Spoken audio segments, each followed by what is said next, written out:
Good morning. Welcome to today's meeting on the Assembly Committee for Government Affairs for the 2025 legislative session. If the Secretary could please call the roll. Assembly members Carter. Present. DeLong. Present. De Silva. Here.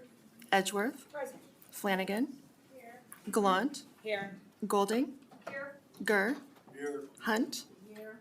Jackson. Here. Karras. Present. Kasama. Here. Nguyen. Here. Chair Considine. I am here and we have a quorum. Let's get started. Welcome to the audience here in Carson City, those in Las Vegas, and anyone listening to us over the internet. I'd like to begin with some of our usual housekeeping measures. Please check and silence your electronic devices. If you wish to testify, please sign in at the table by the door and provide your business card to the committee secretary. If you are testifying, please turn the microphone on and clearly state your name and any affiliation for the record. If you have any handouts, please ensure there are hard copies available for members of the public. We always expect courtesy and respect in our interactions during the meeting, even if we disagree with someone else's position. And committee members will be using their laptops to view handouts and other documents. Please do not interpret this as a sign of disrespect or inattention. And with that, let's get started on our agenda for today. Today, we will conduct a work session to take action on measures the committee has heard in previous meetings. And I will now open the work session. It is not customary for the committee to take testimony or rehear the bills during a work session. However, I may invite a witness to come forward for clarification or questions during the consideration of a measure. We will be hearing 8 bills during the work session today. Those are Assembly Bills 103, 133, 213, 418, 432, 442, 478, and 502. And with that, let's get started with Assembly Bill 103. Ms. Drozdoff? Thank you, Chair. Alex Drozdoff, Committee Policy Analyst for the record. As nonpartisan legislative staff, I can neither support nor oppose any measure before the committee. The first bill on work session is Assembly Bill 103, which is the committee heard on April 2nd. This measure revises provisions relating to housing authorities. Assembly Bill 103 authorizes a housing authority to provide by resolution compensation determined by the authority not exceeding $200 for each meeting attended. It also increases the monthly limit on such compensation to $600. Furthermore, the bill requires the Nevada Rural Housing Authority to determine compensation for meeting attendance with an amount not exceeding $200 per day. Assemblymember O'Neill proposed an amendment outlining new provisions, removing certain legislative findings and declarations, making various changes to housing provisions related to veterans, outlining provisions related to establishing the Truckee Meadows Regional Housing Authority, and providing certain powers to a housing authority. During the hearing, the bill presenters noted these changes were intended to update statute and bring it into alignment with federal law. The amendment also increases the compensation that a commissioner of a housing authority is entitled to receive for attending certain meetings. Finally, the amendment adds a co-sponsor. Following the hearing, Bill Brewer, Executive Director, Nevada Rural Housing Authority, proposed removing language in the amendment that changes the term housing projects to housing developments. Thank you, Chair. Thank you. Members, do we have any questions? Seeing none, I will entertain a motion to amend and do pass on AB 103. I have moved from Vice Chair Nguyen. Okay, a second from Assemblymember DeLong. Is there any discussion on the motion? Yes, Assemblymember O'Neill.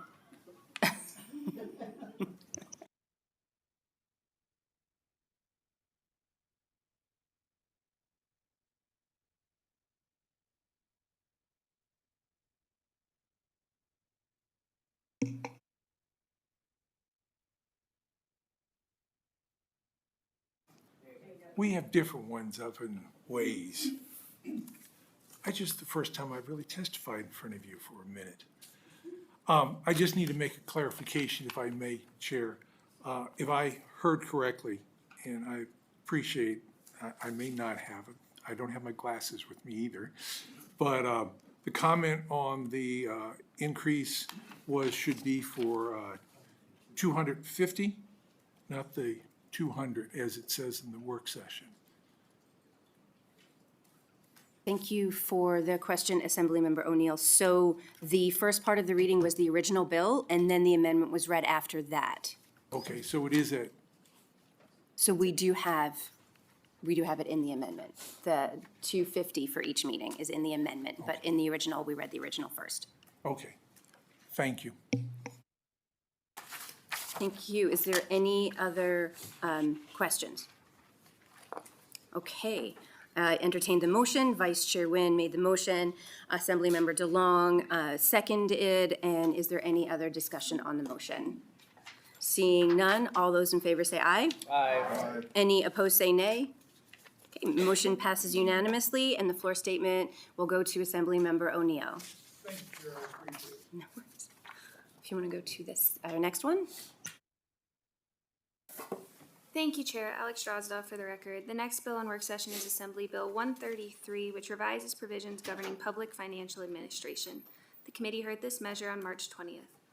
Assembly Bill 133 changes certain deadlines related to delinquent taxes to the close of business of the county treasurer. It also provides that 5% of the excess proceeds generated from the sale of property held in trust due to delinquent taxes must be accounted for separately in the county general fund. The money in the account is only authorized to be used to acquire or improve technology for the office of the county treasurer. The county treasurer must submit an annual report to the Board of County Commissioners detailing projected expenditures for the following fiscal year. Furthermore, the bill eliminates conducting a hearing as a method for determining certain indeterminable claims. Finally, it makes certain changes to the provision of a fee for excess proceeds. Assemblymember Gurr proposed an amendment revising the order in which the county treasurer must pay the 5% of excess proceeds following certain costs and taxes. Thank you, Chair. Thank you. It is my understanding that there is another amendment. It's a different conceptual amendment, and we are inviting up the president of the County Treasurers Association to speak on that amendment before we move forward. Please go ahead. Good morning. Andrew Razor, Carson City Treasurer and also President of the Association of County Treasurers of Nevada. The additional amendment referenced here is for the sweep mechanism. And this is the sweep mechanism that would allow the funds to be up to 3 years in that Treasurer Tech Fund, and it would allow a Board of County Commissioners, if those funds go unspent, then the provision would be that they may sweep the funds up to 50% and revert that back to the county general fund. And that's why we call that sweep mechanism. Thank you. Members, are there any questions? Seeing none, I will entertain a motion to amend and do pass AB 133. I have the motion by Assemblymember Gurr and a second by Assemblymember Hunt. Is there any discussion on the motion? Sorry. Motion carries unanimously, and we didn't vote. Oh, I didn't? Okay, I'm gonna start all over again this morning. I'm just kidding. Okay, yes, the shoveling frogs. Okay, so got the just to go over this again, we have the motion was made by Assemblymember Gurr, a second was by Member Hunt. Is there any discussion on the motion? Okay, all those in favor say aye. Aye. All those opposed say nay. Okay, it was unanimous. I just really wanted to make sure. Motion carries, and the floor statement will go to Assemblymember Gurr. Ms. Drozdoff, if you would please save me on the next bill. Thank you, Chair. Alex Drozdoff, Committee Policy Analyst. The next bill on work session is Assembly Bill 213, which revises provisions governing public works projects. The committee heard this measure on March 13th. Assembly Bill 213 provides that workers who perform custom fabrication on a public work must be paid prevailing wage. The bill defines custom fabrication as the manufacture, assembly, or other production of any non-standard good or material that is manufactured, assembled, or otherwise produced for a specific public work. It also specifies the term non-standard good or material includes, without limitation, any non-standard good or material used in the following: an air conditioning system, heating system, plumbing or pipe fitting, sheet metal or other sheet metal product, signage, including but not limited to any illuminated or unilluminated sign, and any ventilation system. Furthermore, the bill references the Tahoe-Douglas Visitors Authority Act, which requires prevailing wage for any project financed or otherwise undertaken by the authority, requiring the employment of certain workers, even if the project does not constitute a public work. Assembly Bill 213 provides that workers who perform custom fabrication on such a project must also be paid prevailing wage. Assemblymember Monroe Moreno proposed an amendment concerning certifications for receiving certain bidding preference on a public work. The amendment adds an additional certification specifying that if a project receives the procurement of a non-standard good or material and is located in a county with a population of 100,000 or more, the contractor, applicant, or design-build team engaged on the project will ensure that each non-standard good or material is custom fabricated in this state and maintain and make available for inspection certain records concerning each non-standard good or material. Thank you, Chair. Thank you. Members, are there any questions? Seeing none, I will entertain a motion on amending and do passing AB 213. So I have the motion from the Vice Chair and a second from Assembly Member De Silva. Is there any discussion on the motion? Seeing none, all those in favor say aye. Aye. All those opposed say nay. Nay. Please raise your hands. So I have nays from Assembly Members DeLong, Gurr, Gallant, Edgeworth, and Kasama. Motion carries. The floor statement will go to Assembly Member Monroe Moreno. If we can move on to the next bill when you're ready. Thank you. Thank you, Chair Alex Drozdoff. The next bill on work session is Assembly Bill 418, which revises provisions relating to animals. The committee heard this measure on March 27th. Assembly Bill 418 requires each governing body of a county or incorporated city to adopt an ordinance requiring, with certain exceptions, the owner or operator of a kennel, animal rescue organization, or commercial establishment engaged in the business of handling animals to complete a training course on animal handling. The course will be prescribed by the governing body. The bill further requires the ordinance to prescribe the manner in which such entities must complete the required training course and renew it biennially. Assemblymember Hibbett's proposed an amendment specifying the training is meant to apply to pets and exempting shelters that primarily serve domestic violence victims. Thank you, Chair. Thank you, members. Are there any questions? I will now entertain a motion to amend and do pass Assembly Bill 418. I have a Vice Chair making the motion and a second from Assembly Member Gurr. Is there any discussion on the motion? All those in favor say aye. Aye. Although any opposed say nay. Motion passes unanimously, and the floor statement will go to Assembly Member Hibbets. Mr. Drozdoff, if we can go to the next bill. Thank you, Chair Alex Drozdoff. The next bill on work session is Assembly Bill 432, which revises provisions relating to governmental administration. The committee heard this measure on March 24th. Assembly Bill 432 creates the Security Operations Center in the Office of the Chief Information Officer and outlines certain duties of the center. It also outlines certain abilities and requirements of the Chief Information Officer related to the center. Furthermore, the bill reorganizes provisions that authorize certain state agencies and local governmental agencies to use the office's equipment and services, amends the definition of information service, makes certain changes to confidentiality related to cybersecurity documents, and provides for the office's managerial control over a using agency's equipment that is owned or leased by the state. Finally, it requires any using agency that uses the office's equipment or services to adhere to the regulations, standards, practices, policies, and conventions of the office, and it requires each using agency to report certain suspected incidents to the center.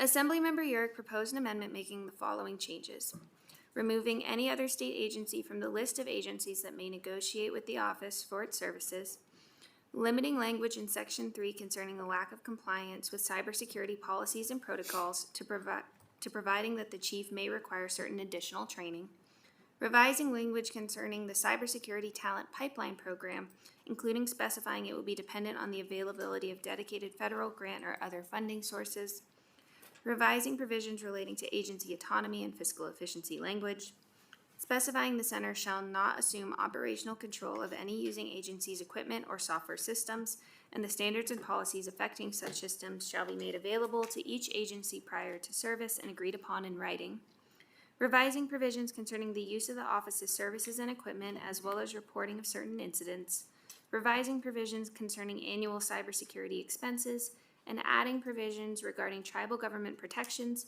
federal grant pooling, and governance continuity. Thank you, Chair. Thank you, members. Are there any questions?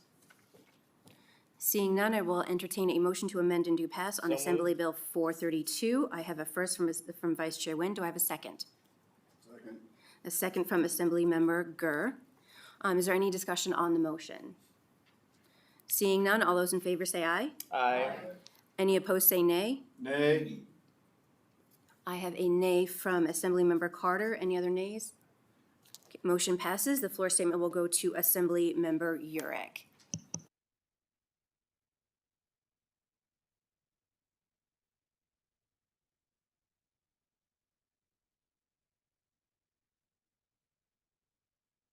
Okay, Mr. Drozdoff, if we could go to AB 478, please.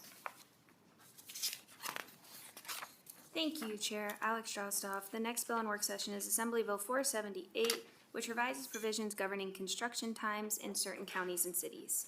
The committee heard this measure on April 8th. Because the amendment replaces the provisions of the bill, I'm going to skip over the bill summary. Assemblymember Howdiggy proposed an amendment that replaces the provisions of the bill. The amendment provides that if a Board of County Commissioners or the governing body of a city adopts an ordinance restricting the hours in which construction work may begin, the hours for projects further than 300 feet of an occupied residence must be allowed to begin at, but not earlier than 5 a.m. between April 1st and September 30th. The amendment also clarifies that this provision preempts any conflicting ordinance, similar law, or act enacted prior. Thank you, Chair. Thank you. Members, are there any questions? Bless you. I will now entertain a motion to amend and do pass Assembly Bill 478.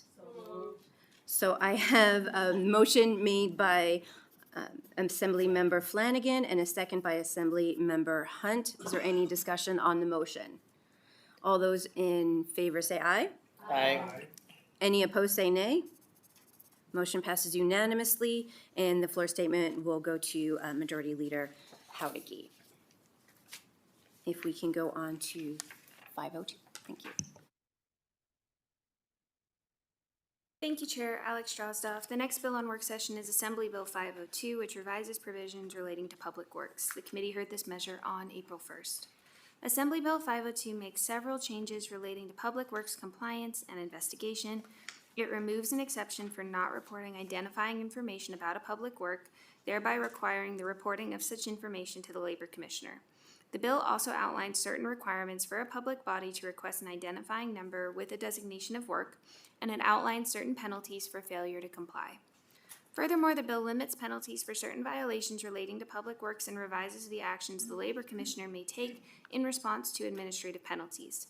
A public body is required within 30 days after substantial completion of a contract for public work to conduct an investigation and make a determination regarding any possible violation of certain public works laws, or refer the matter to the Public Works Compliance Division, which is created in the Office of Labor Commissioner. The duties of the Compliance Division are outlined in the bill. Finally, it removes the requirement of willfulness from the language concerning failure to pay prevailing wage. Brett Harris, Labor Commissioner, proposed an amendment changing certain deadlines and date ranges, modifying certain penalty language to authorize rather than require penalties, and adding language prohibiting public bodies from recovering certain fines or fees imposed by the Labor Commissioner. Additionally, the amendment removes Section 3 relating to administrative penalties and Section 6 relating to the requirement of willfulness from the bill. Thank you, Chair. Thank you. Members, are there any questions? Seeing none, I will now entertain a motion to amend and do pass Assembly Bill 502. So moved. So I have the motion by Assemblymember Carter and the second by Vice Chair Nguyen. So any discussion on the motion? All those in favor say aye. Aye. Any opposed say nay. Motion passes unanimously, and the floor statement will go to Assemblymember Carter, and we will now take a short recess.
Okay, thank you. We are back from our recess.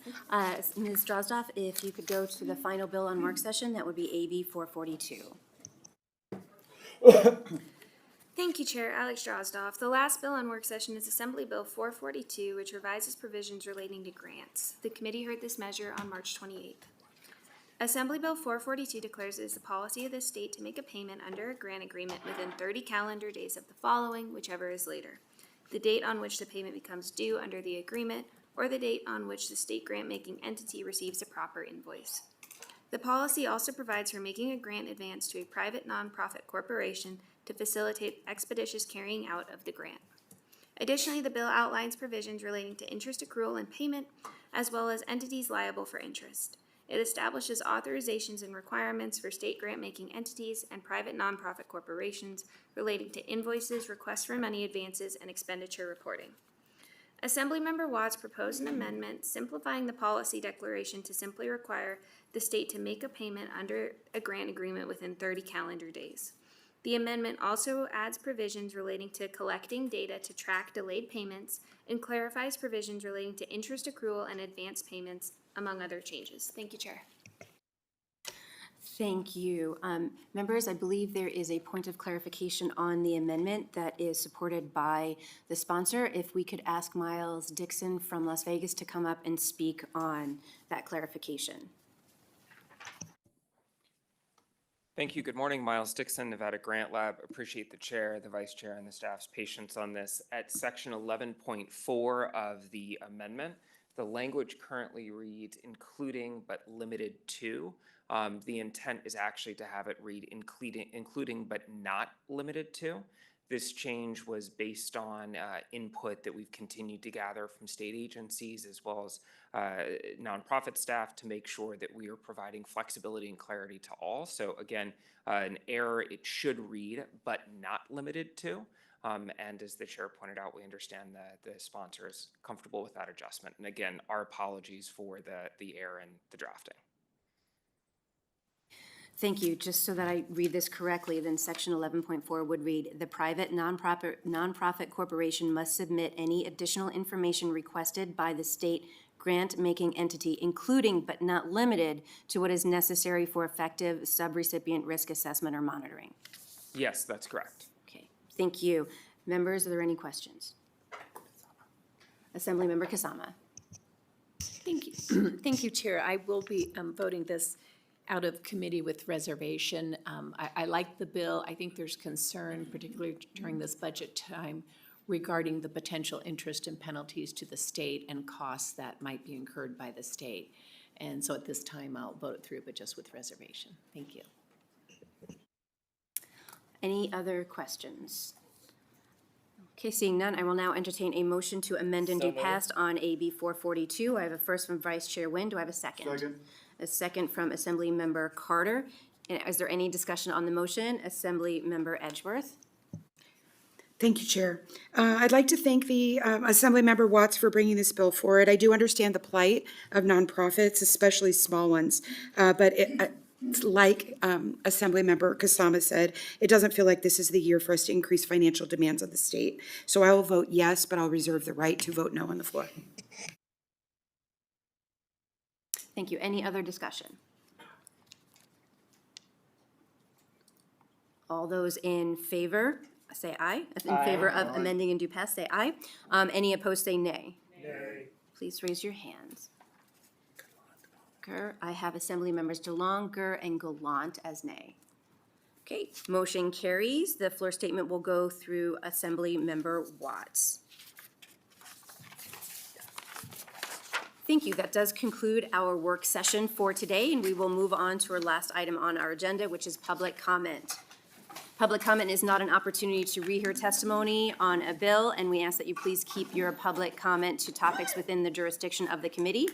As a reminder, members of the public can provide public comment in person or telephonically and may submit public comment up to 24 hours after the meeting. Instructions for providing public comment can be found on the agenda. To provide that telephonically, dial 888-475-4499, and when prompted to provide the meeting ID, enter 1584, then press pound when prompted for a participant ID. Each person will have up to 2 minutes to provide testimony. Please remember to clearly state and spell your name for the record. Is there any public comment here in Carson City today? Seeing none, is there anyone in Las Vegas wishing to provide public comment today? Seeing no one approach. AVH, is there anyone on the line for public comment today? Thank you, Chair. The public line is open and working. We have no callers for public comment at this time. Thank you very much. Our next meeting will be on Friday, April 11th at 9 a.m. That concludes our meeting for today. The meeting is adjourned.